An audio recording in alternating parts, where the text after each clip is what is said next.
be able to just pop yourselves on mute just in case there's any background noise.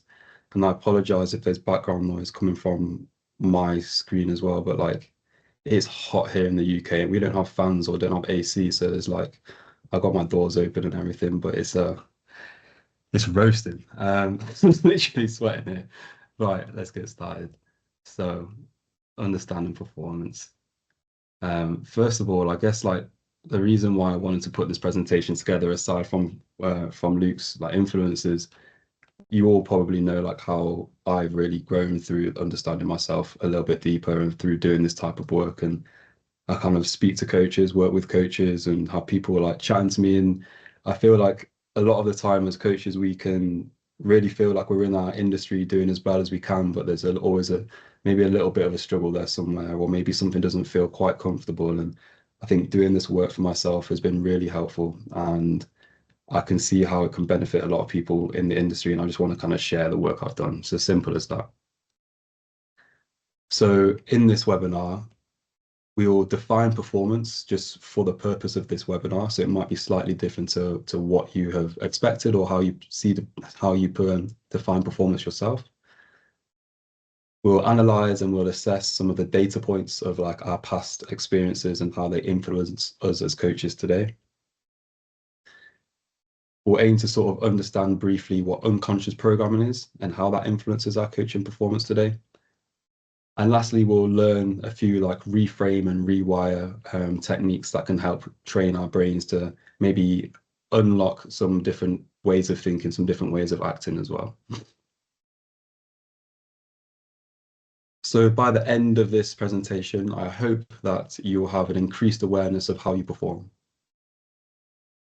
along with an increased understanding of why you perform that way, and why certain aspects of your coaching performance exist in the way that they do. And we'll hopefully have identified like one area of intervention for yourselves. So just quickly, how to define performance for the context of this presentation. I see like our coaching performance as being able to coach in a way that allows potential to be maximized. So do you seek opportunities to grow? Do you seek opportunities to shine? Do you seek opportunities to show your strengths? Or do you kind of hide away and shy away from some of those opportunities? So coaching in a way that allows your potential to be maximized, which can be sustainable and ensures optimal personal well-being for yourself and others around you. So has there been a time in your coaching career where your well-being suffered? Because I know mine has, where you've kind of like put the work first, like long days, early nights, long days, early starts. And has there been times when like work stress or work pressure has maybe overflown or overflowed to your colleagues, to your family, to your spouses, to people at home perhaps? So yeah, defining performance in a way where you can coach that allows your maximum potential to be reached whilst ensuring that your well-being is intact and that of others.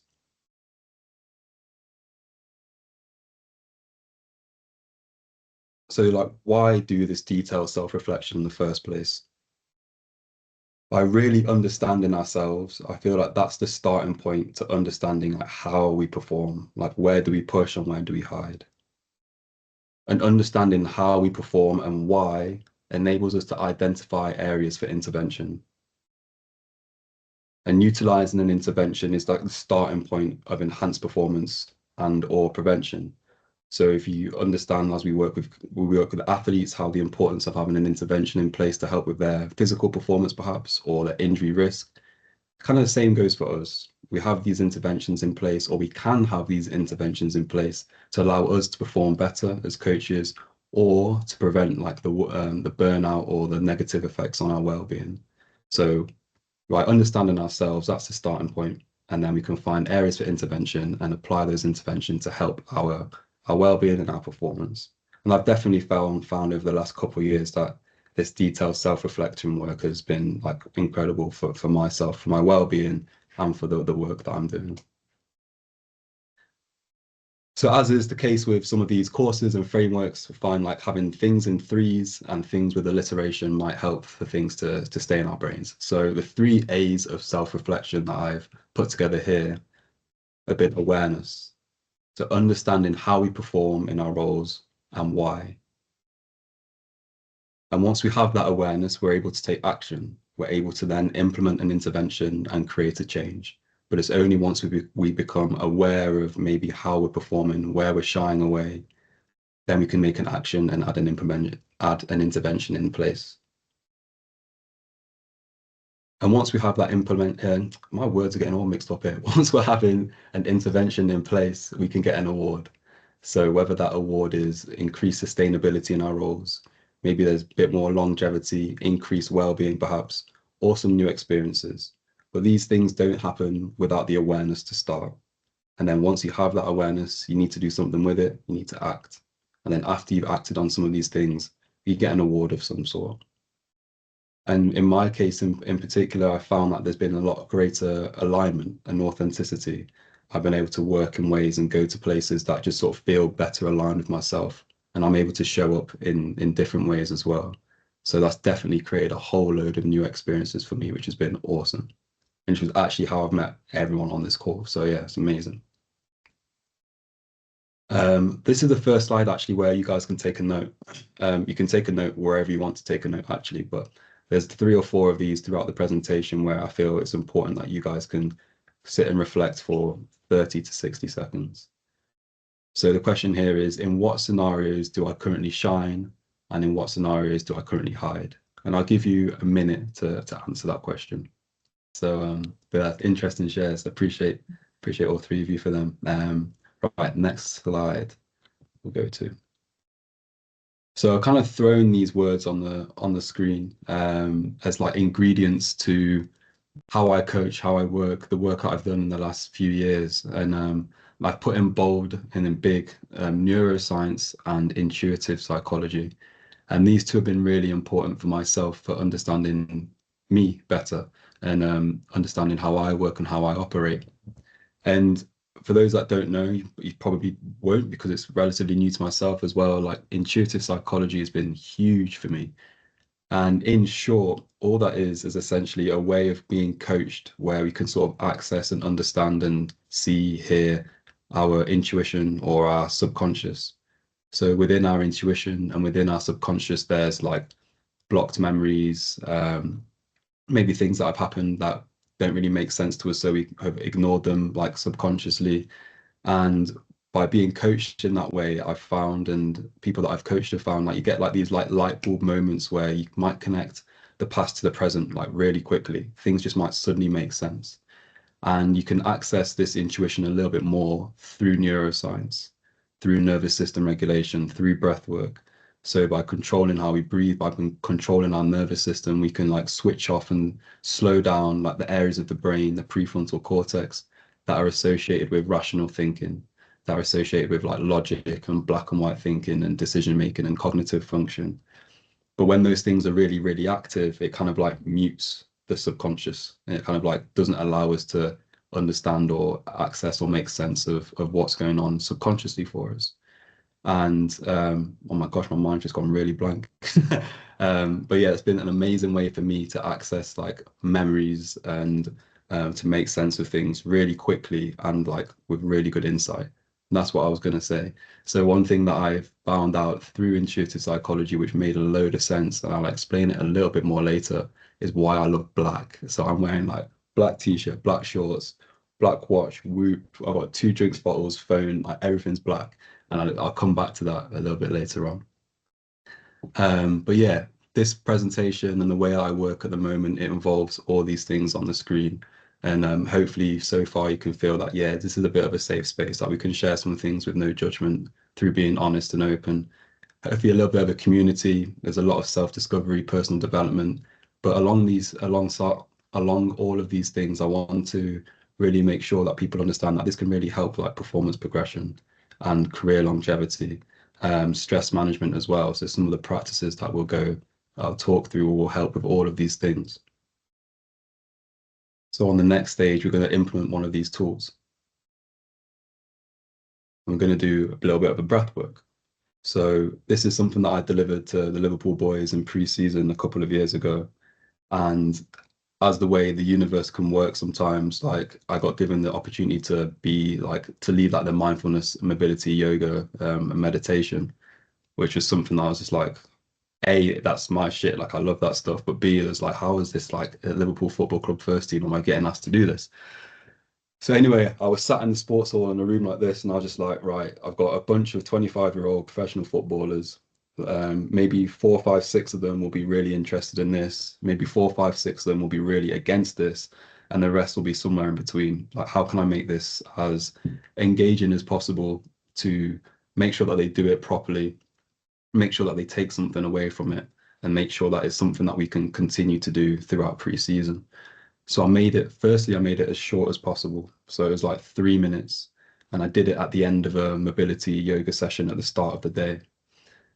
And I kept it to 3 minutes. I didn't tell them that this was going to be a meditation. I didn't tell them that this was going to be a breath work of any sort. I just said, boys, we're going to sit for 3 minutes and we're just going to pay attention to our heart rate. And this is what we're going to do all together in a moment. So I explained to them, I just want you to pay attention to your pulse. So you can feel the pulse here, you can feel the pulse there. Or if you sort of close your fist gently, you can feel the pulse between your fingers.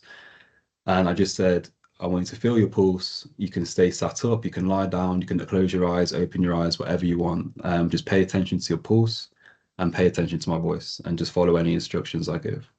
And I did it for 3 minutes, and I found it's a really nice introductory way to introduce meditation and breath work to the boys. And we're going to do this now, and feel free as well, if you ever get the chance to do this with players, to kind of take this idea of doing like a quick 3 minute intro. So if you're not already, I'd like you to get yourself a little bit more comfortable. I would love it if you close your eyes. I understand it might be a bit like feel a bit strange, like, oh fuck, like why is this guy getting me to close my eyes? But I can't see you. No one else will be able to see you because your eyes are closed. Um, so get yourself comfortable, close your eyes, and just find where you find the pulse, where's most easiest for you to feel the pulse.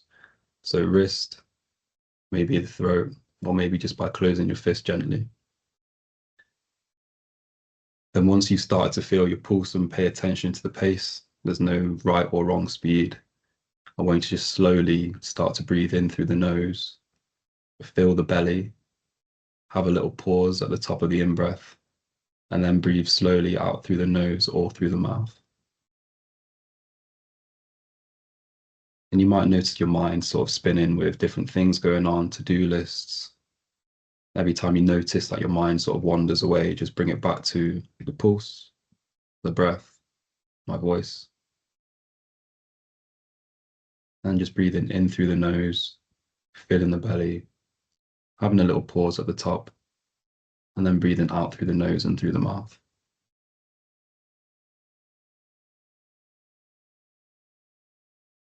And I want you to make sure now that you're slowing the breath down further, and by making sure that the out breath is always longer than the in breath.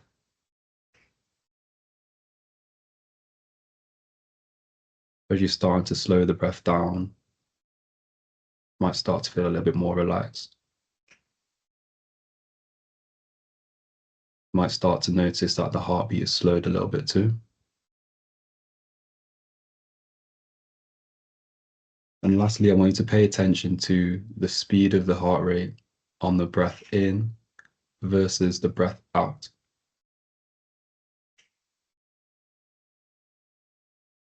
Maybe noticing if the heart rate speeds up or speeds down during either the in breath or the out breath.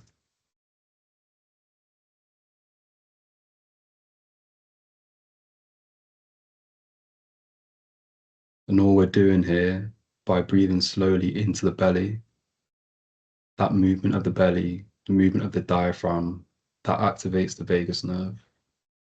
When the vagus nerve gets activated, that activates the parasympathetic nervous system, the rest and digest, recovery and relax system of the body. Also, by extending the out breath longer than the in breath, it does the same thing. So when we breathe out, we stimulate the vagus nerve as well. So we're stimulating the vagus nerve in two different ways. We're encouraging the body to go into parasympathetic nervous system. We're helping the body to come out of that fast and frantic fight and flight stress mode to the more relaxed rest, recovery, digest system. And on top of this, what's happening in the brain is that blood is getting diverted away from the prefrontal cortex. So we're turning down, we're deactivating logical thinking, deactivating black and whites in thinking, we're deactivating all that rational thinking parts of the brain, which in turn allows for maybe deeper and quicker introspection and self-reflection. And just as we come towards the end of this breath work here, if there's one thing you take away from this presentation, is that I would encourage you to take more time throughout the week to slow down the breath. I'll let you come out of this now just by paying attention to the floor underneath your feet, maybe the chair that you're sat on. Start to create a little bit of movement in your feet, fingers, toes, wrists, hips. And then when you feel good to, and when you feel ready to, you can open your eyes.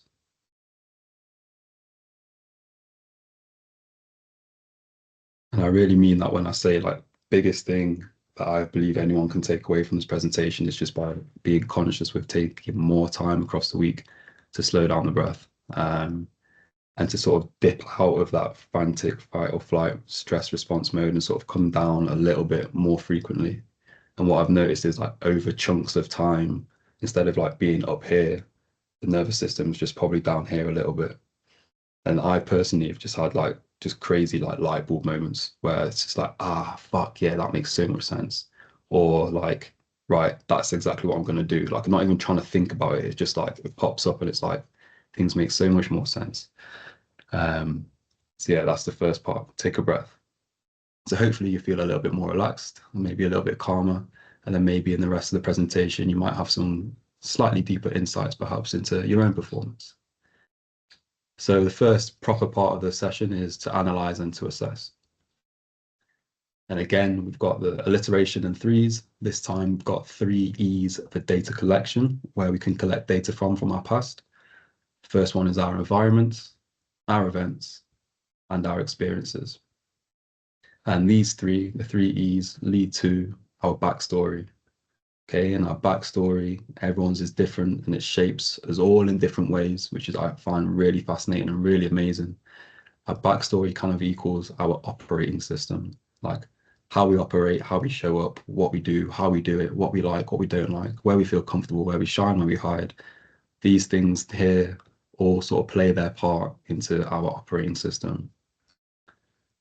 So this is part of my operating system. This is my backstory. And the first part we've got is the environment. So I'm aware some of you might know this story. I might have told it to you in person or seen it on other presentations, but I'll keep it going for today. So this is me back in school, at the back there, a little mixed race guy. And what I found funny, actually, I didn't notice this when I first chose the photo.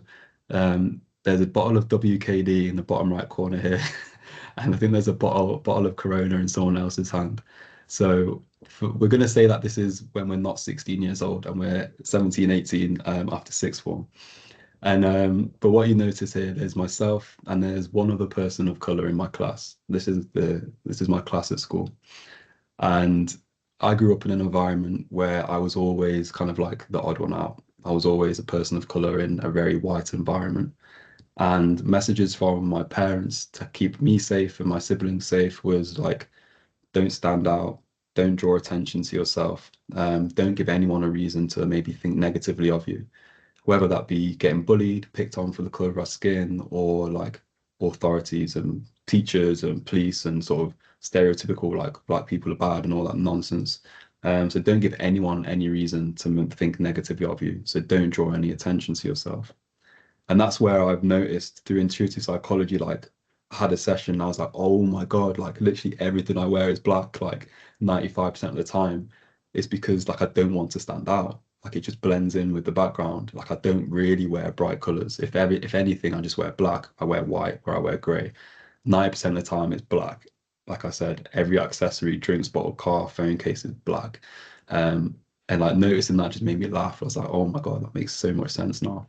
Um, so yeah, part of my environment that shaped me subconsciously was to not stand out, not to draw attention to myself, through fear of maybe some like negative response from someone.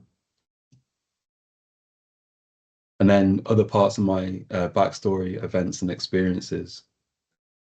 So I played football in the Nottingham Forest Football Academy. I played there for 10 years between the ages of just before I turned 9 and 19. So I had that environmental sort of subconscious message of don't stand out. But then in this context, I had to stand out to get new contracts every season. And what I found was like that was just a strange thing in itself. Like, don't stand out, but I have to stand out here. Kind of like wasn't able to separate the two instances. And on top of that, every year we had like a player parent coach review evening where I, the player, got reviewed. I got given like scores and gradings on how well I was doing. And then I got told like, you're going to get a contract or you're not. So having the fear of maybe negative judgment from people, from the environmental messages I received from my parents. Then I had this coach in front of me who was essentially judging me and giving me his opinion of me. I had to kind of like really like impress him, and I had to like I wanted really positive opinions from this guy. And then opposite me or next to me was my dad. My dad was a professional player as well, so there's kind of like trying to impress him, trying to impress this guy, but some part of me telling me like I can't stand out, but kind of have to stand out in this instance to earn contracts and to play well. And there was like a real like the fear of negative judgment was compounded in this situation. And what I found interesting is like I remember my very, very, very first game for Nottingham Forest. I was 8 years old, and I remember thinking in this game within the first 10 minutes or so, I could have been the best player on that pitch, and I probably was. But I remember thinking like, don't stand out.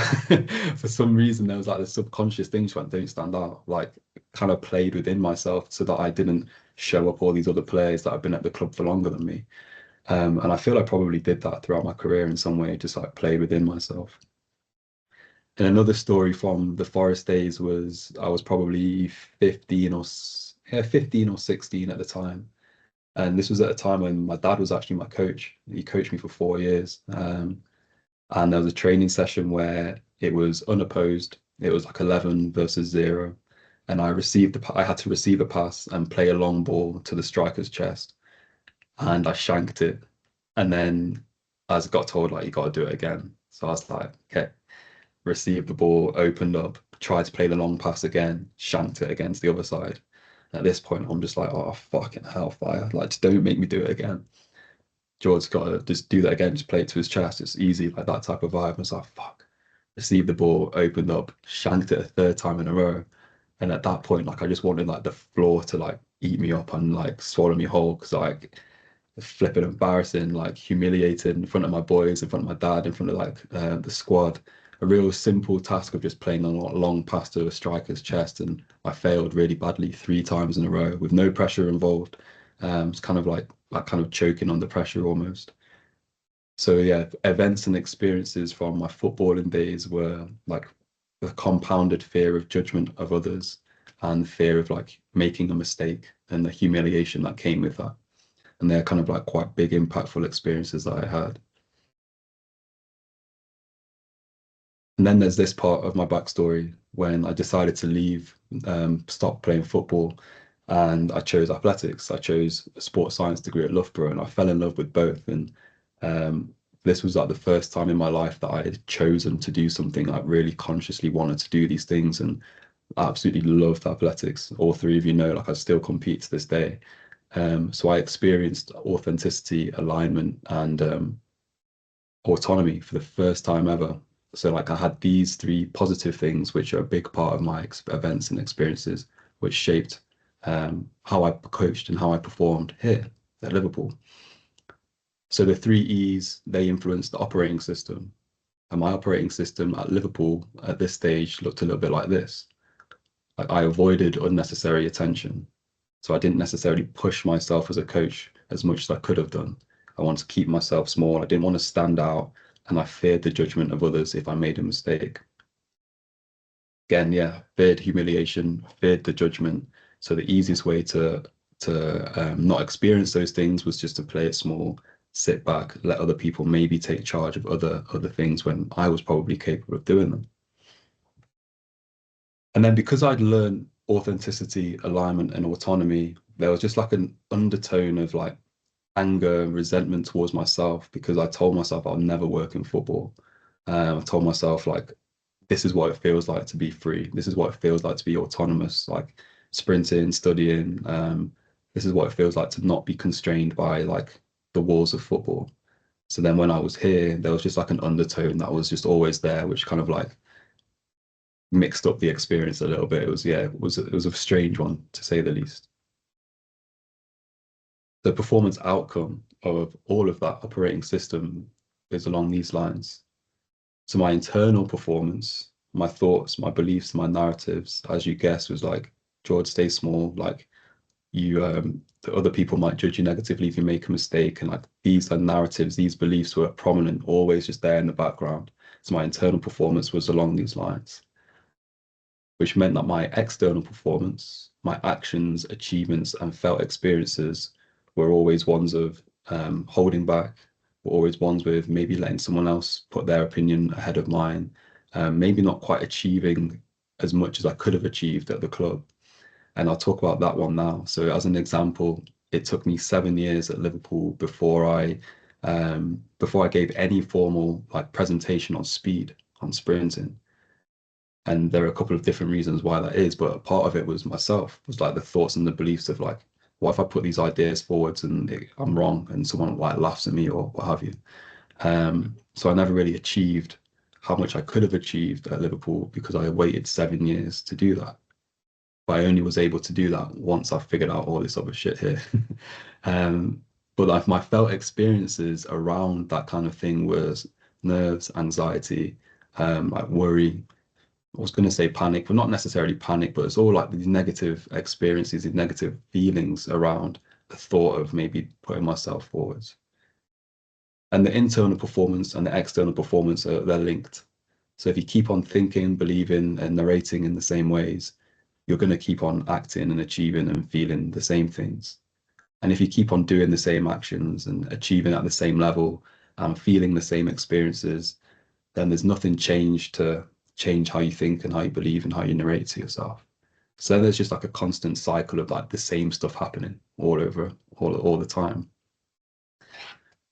But the good thing is that we can change something about it.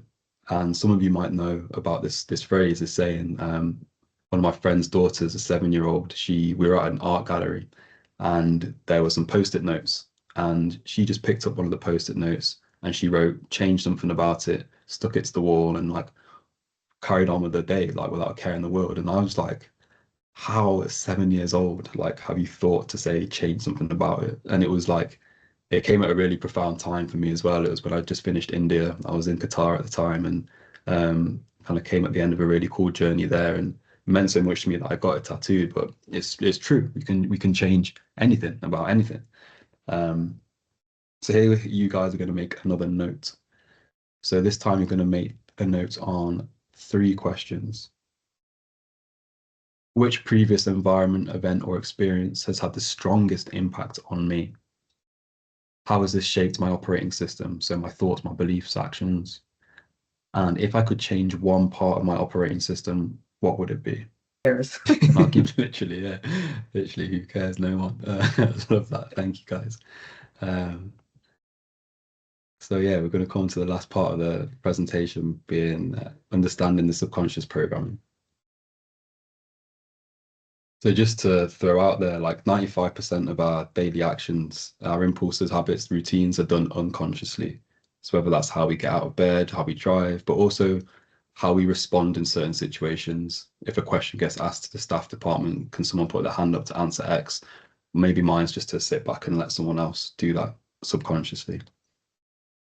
And just to remind again, like our thoughts, our beliefs, and our narratives, they drive our actions, our achievements, and our felt experiences.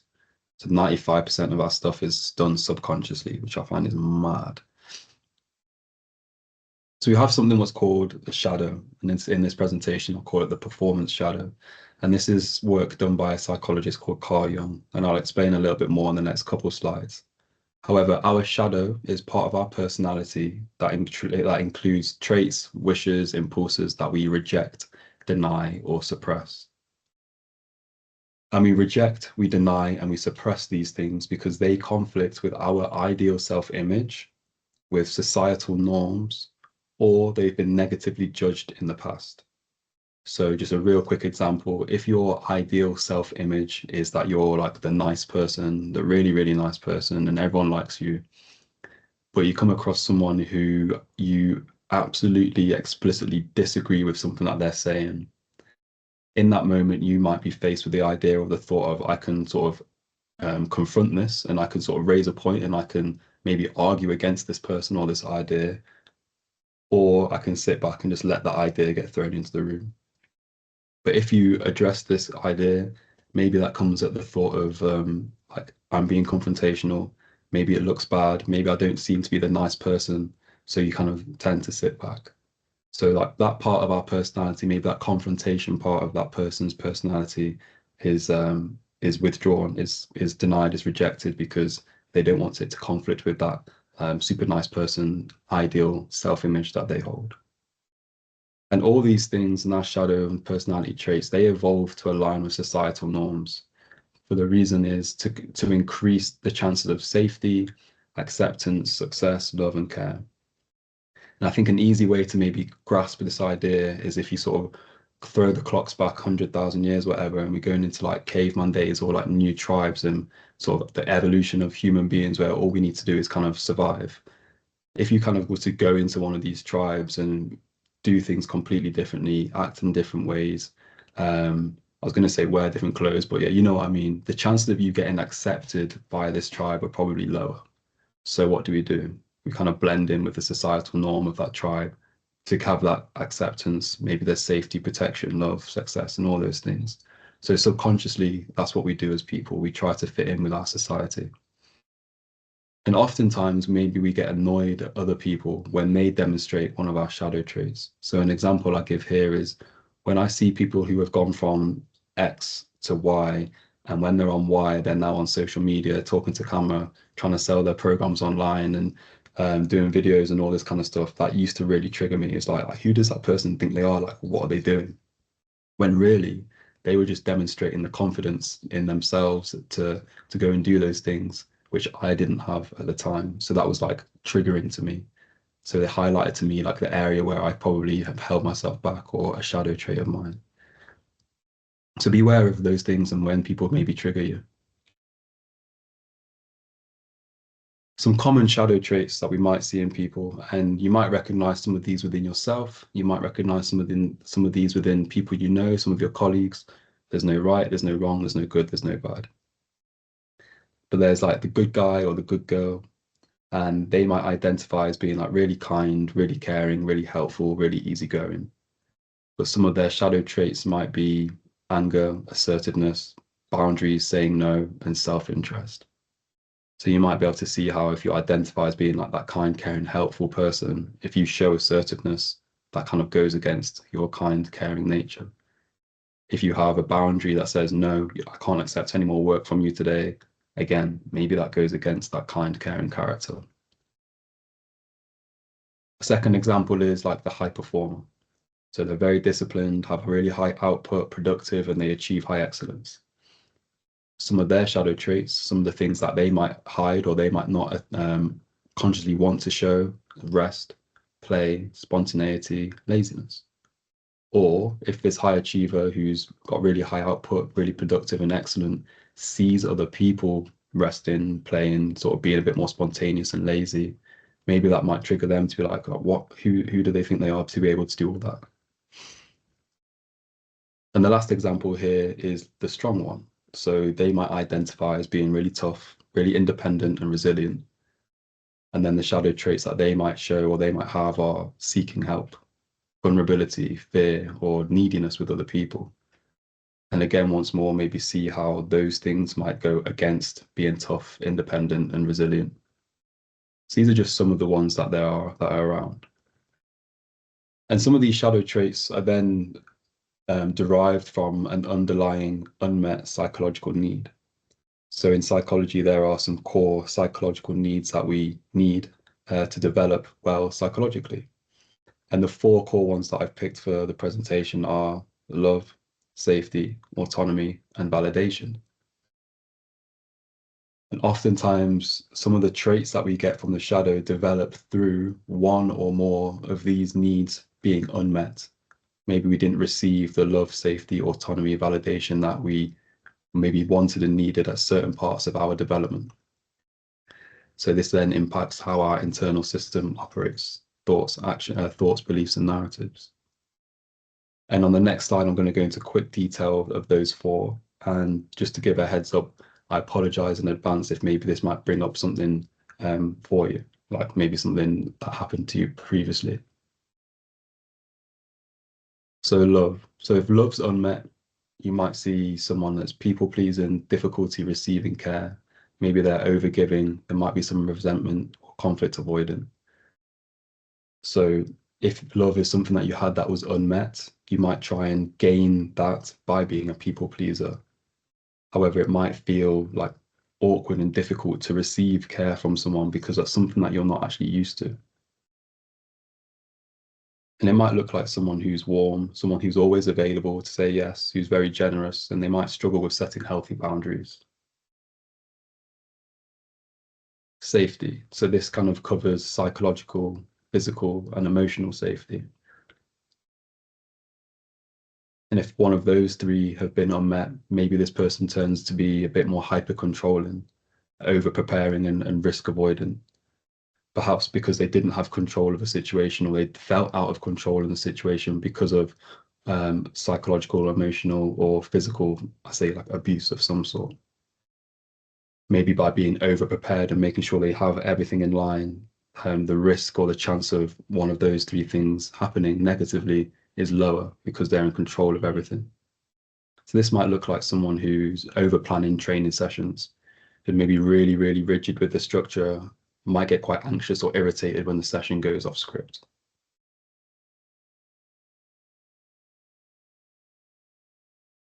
Autonomy.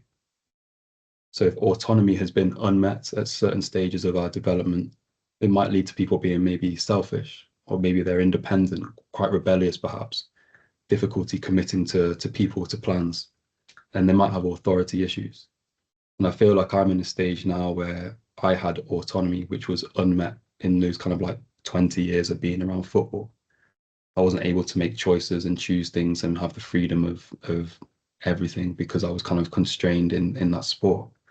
But what I'm now experiencing is like, yeah, I'm actually kind of being quite selfish. I'm putting myself first. I'm being really independent.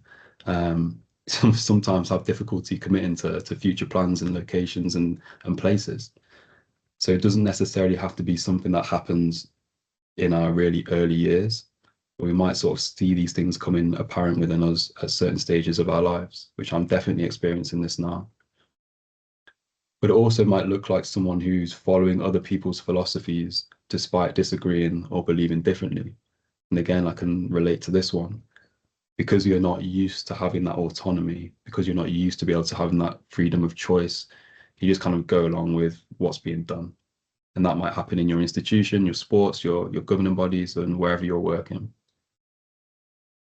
And lastly, validation. So if validation has been unmet, you might have the desire for recognition or praise. You might become an overachiever, and you might envy confidence. So if you imagine not receiving that pat on the back when you were younger, subconsciously you might just constantly try and get recognition, get praise. Maybe because of that experience, when you didn't get the pat on the back, you always want to try and do more, do better, do bigger things, and you become a really high achiever or an overachiever. Or maybe you envy confidence from someone else because they're getting the praise and they're getting the pats on the back that you wish you had once upon a time. And what this might look like is working really long hours to get that recognition, trying to prove your value through a really high output. Or maybe you get defensive if ideas aren't acknowledged.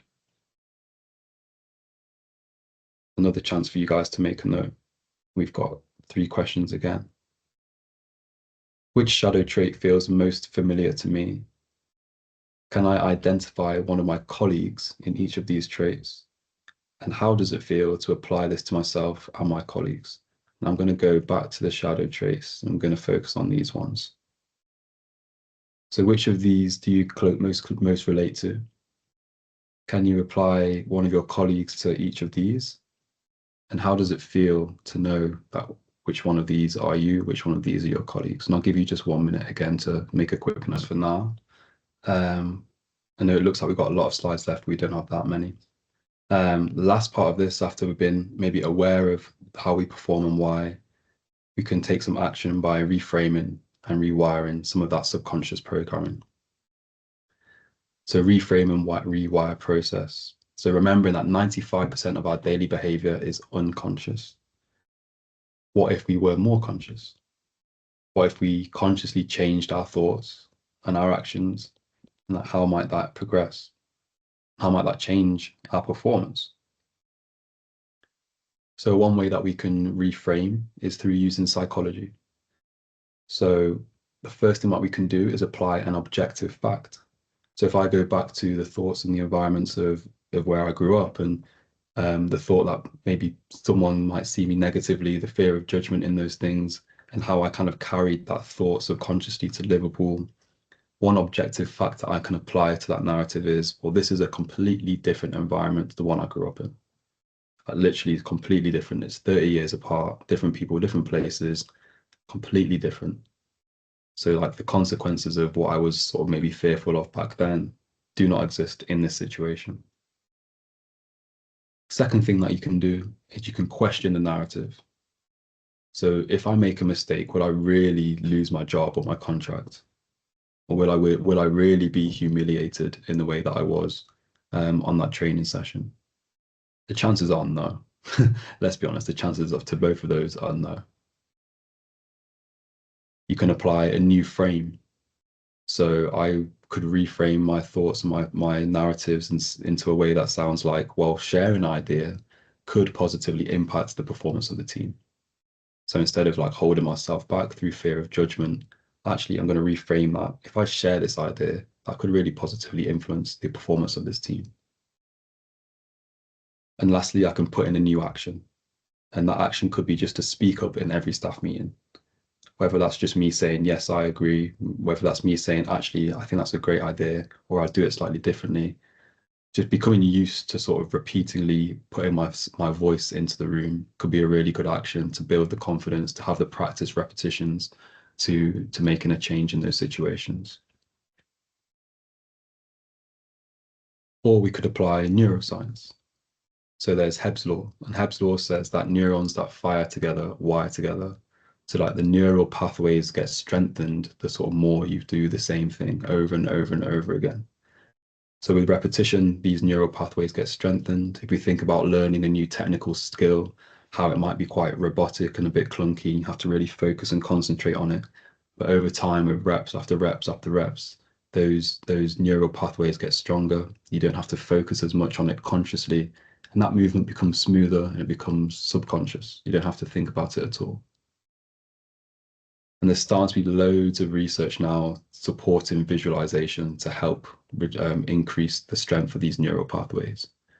So all this research is basically saying, without physically doing the act, the neural pathways can get strengthened in the same way through visualization as they do if you do the task. So in terms of like visualizing yourself, maybe raising your hand in the meeting, I know I've done that plentiful times, picturing a meeting, picturing a presentation and visualizing how that's going to be, how that's going to feel, getting really detailed with that.